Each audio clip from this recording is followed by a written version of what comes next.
Have you ever finished a poem, a novel, or a short story and thought to yourself, okay, I get the plot, but what does it all really mean?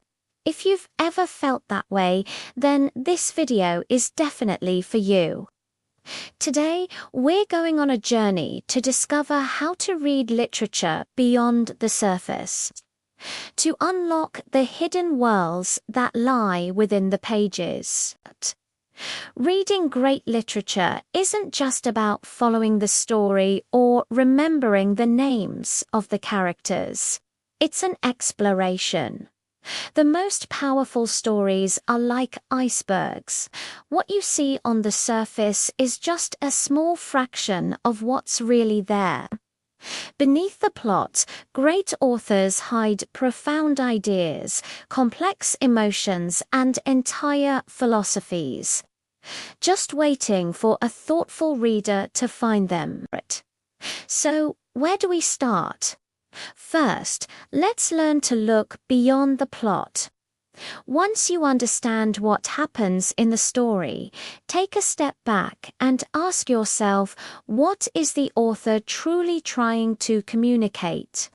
Is this tale really about a simple quest, or is it a deeper commentary on human ambition? Is it just a love story, or is it an exploration of social class, gender roles, or the nature of personal sacrifice? A story about a family dinner might actually be a powerful statement about generational conflict or unspoken tensions. Don't just follow the events. Search for the underlying conversation the author is having with you. Second, become a detective and pay close attention to symbols. In literature, almost nothing is accidental. Objects, colors, weather patterns, and even locations often represent much bigger ideas.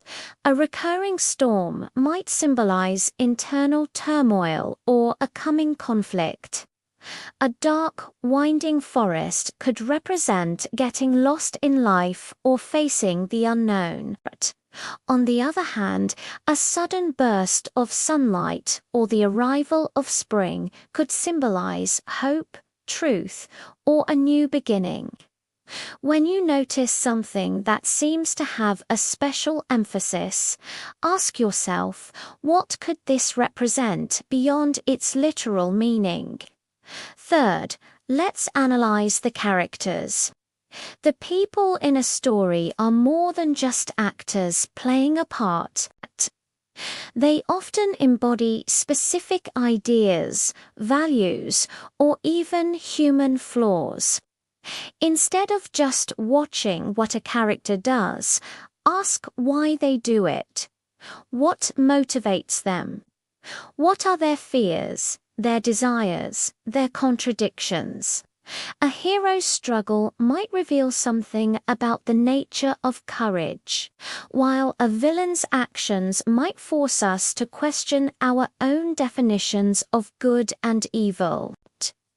Each character is a window into a different aspect of the human condition. Fourth, we need to think about the author's context. No book is written in a vacuum.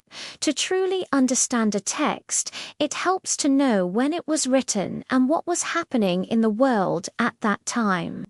What were the dominant social issues, political movements, or cultural values? Learning about the historical period and the author's own life experiences can unlock layers of meaning that might otherwise remain invisible. A story written during a time of war will carry different undertones than one written during an era of peace and prosperity. Fifth, and this is a big one, identify the themes. Themes are the central, universal ideas that a literary work explores. They are the big questions about life, society, and human nature that the story raises. Common themes include love, ambition, power, fate versus free will, and the search for identity. As you finish your reading, ask yourself, what is the main message or lesson the author wants me to take away from this experience? What big idea will stick with me long after I've forgotten the specific details of the plot? Ultimately, reading beyond the surface means transforming reading from a passive activity into an active, thoughtful engagement. It means you slow down, you take notes, you highlight lines that resonate with you, and you reread passages that feel important. Don't be afraid to question everything: the characters' motives, the author's choices, and even your own interpretations. The true beauty of literature is that it speaks differently to every single reader. Your personal experiences and perspectives will shape what you find within its pages. So, the next time you pick up a poem, a novel, or a play, don't just rush to the end. Look deeper. Think critically. Engage with the text as if you're having a conversation with the author across time. Allow literature to not only entertain you, but to truly change the way you see yourself and the world around you. If you enjoyed this deep dive into reading, please give this video a like, share it with a fellow book lover, and subscribe for more content that celebrates the power of literature. Thanks for watching, and I'll see you in the next video.